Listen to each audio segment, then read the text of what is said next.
নমস্কার বন্ধুরা, জয়া রেসিপিতে সকলকে স্বাগত। আজ আপনাদের সাথে শেয়ার করব আর মাছের কালিয়া। খেতে হয় একদম মাংসের মতন। এই রেসিপিটি ভালো লাগলে অবশ্যই লাইক করবেন, শেয়ার করবেন সকলের সাথে। আর আমার চ্যানেলটাকে যারা সাবস্ক্রাইব এখনও করেননি তারা অবশ্যই সাবস্ক্রাইব করে নেবেন, পাশে থাকা বেল আইকন সমেত। পুরনো বন্ধুদের পাশে থাকার জন্য অসংখ্য ধন্যবাদ। আর নতুন বন্ধুদের জানাই স্বাগত। আসুন এবার ভিডিওটি শুরু করি। আমি এখানে 1 কেজি 200 ওজনের একটা আর মাছ বাজার থেকে একেবারে কাটিয়ে নিয়েছি। খুব ভালো করে ধুয়ে রেখেছিলাম। এবার এতে পরিমাণ মতো লবণ, হলুদ আর সাদা তেল দিয়ে খুব ভালো করে মাখিয়ে নেব। মাখানো হয়ে গেলে 10 মিনিট ঢাকা দিয়ে রেখে দেব। এতে মাছের ভেতর খুব ভালো করে লবণ ঢুকে যাবে আর ভাজবার সময় মাছ ফুটে আসবে না। 10 মিনিট পর কড়াই বসিয়ে তাতে দিলাম সর্ষের তেল আর তেলের মধ্যে সামান্য লবণ দিয়ে খুব ভালো করে তেল কড়াইয়ের গায়ে বুলিয়ে নিতে হবে, যাতে মাছ ভাজার সময় কড়াইতে লেগে না যায়।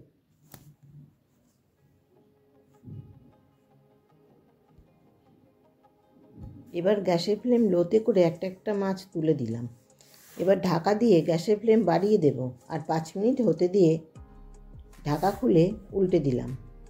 নরম মাছ সাবধানে উল্টাতে হবে। তারপর আবার ঢাকা দিয়ে আরও 1 পিঠ হতে দেব। 1 পিঠ হয়ে গেলে ঢাকা খুলে তুলে নেব। আবারও কয়েকটা মাছ এভাবে তুলে ভেজে নিতে হবে। মাছের চাকাগুলো ভাজা হয়ে গেলে তারপরে লেজা আর মাথা ভাজতে দিয়ে মিক্সিতে একটা পেস্ট তৈরি করে নেব। বড় সাইজের একটা গোটা পেঁয়াজ কুচি করে রেখেছি। চাকাগুলো ভাজা হয়ে গেলে এবার লেজা আর মাথা ভাজতে দেব।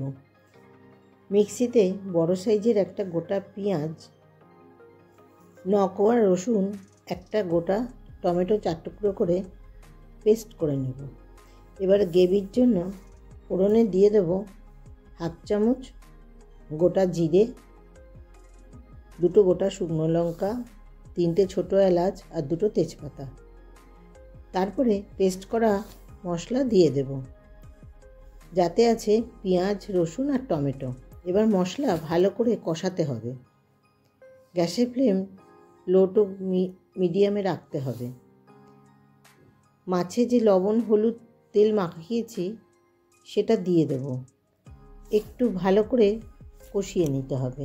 দিয়ে আমরা এই মশলাটাকে নষ্ট করব না, এটাকে কাজে লাগাবো। দিয়ে দেব আরও একটু লবণ, 4 চামচের 1 চামচ আদা বাটা, 4 চামচের 1.5 চামচ কাঁচা লঙ্কা বাটা। এবার সমস্ত মশলা কষিয়ে নেব আর মিক্সির জারটা ধুয়ে একটু জল দেব, দিয়ে আর একটু ভালো করে কষিয়ে নেব। লবণটা কিন্তু বুঝে দিতে হবে, কেননা মাছে লবণ মাখিয়েছিলাম, সেই লবণের জলটা দিয়েছি, সেই কারণে বুঝে লবণ দিতে হবে। এবার দিয়ে দিলাম বড় চামচের 1.5 চামচ টক দই। টক দই দিয়ে একটু ভালো করে মশলাটা মিশিয়ে নেব আর খুব ভালো করে কষাতে থাকব। কষাতে কষাতে যখন তেল ছেড়ে আসবে তখন প্রয়োজন মতো জল দেব। এখন দেখুন মশলা থেকে আমার তেল ছেড়ে এসেছে। এখন আমি প্রয়োজন মতো জল দিয়ে দেব, তবে খুব বেশি জল দেব না। এই রান্নাটা একটু মাখো মাখো হবে, যেহেতু কালিয়া একটু মাখো মাখো মতন হবে। ঝোলটা ফুটে উঠেছে, একটু নাড়িয়ে নেব। তারপর ভাজা মাছগুলো আস্তে আস্তে তুলে দেব। ভাজা মাছগুলো তুলে দিয়ে দেব 1/2 চামচ গরম মশলা গুঁড়ো, যেটা আমি ঘরে তৈরি করে রেখেছি। এবার সাঁড়াশি দিয়ে কড়াইটাকে একটু নাড়িয়ে নেব, যাতে গরম মশলাটা ঝোলের সাথে খুব ভালোভাবে মিশে যায়। আপনারা চাইলে খুন্তি দিয়েও একটু সাবধানে মিশিয়ে নিতে পারেন। দেখতে হবে যাতে মাছ ভেঙে না যায়। এবার ঢাকা দিয়ে 6 থেকে 7 মিনিট হতে দেব। 7 মিনিট পর ঢাকা খুলে ওপর থেকে বেশ খানিকটা ধনেপাতা কুচি ছড়িয়ে দেব আর আলতো করে নাড়িয়ে নেব। এবার কিন্তু আমার রান্নাটা হয়ে গেছে। এখন আমি গ্যাসটা বন্ধ করে দেব আর 5 মিনিট ঢাকা দিয়ে রেখে দেব। ঢাকাটা কিভাবে দিয়ে রাখবো সেটা একটু দেখে নিন। খুন্তিটা এভাবে রেখে তার উপর অর্ধেক খোলা অবস্থায় ঢাকাটা রাখবো। এতে কি হবে, ওপরে তেল ভেসে উঠবে। আমি এখানে কোনো রকম শুকনো লঙ্কা ব্যবহার করিনি, আর তেল মশলার পরিমাণ ছিল কম শরীরের কথা ভেবে। আপনারা যদি চান তাহলে তেল মশলার পরিমাণ বাড়িয়ে নিতে পারেন। সবাই ভালো থাকবেন, সুস্থ থাকবেন, সাবধানে থাকবেন।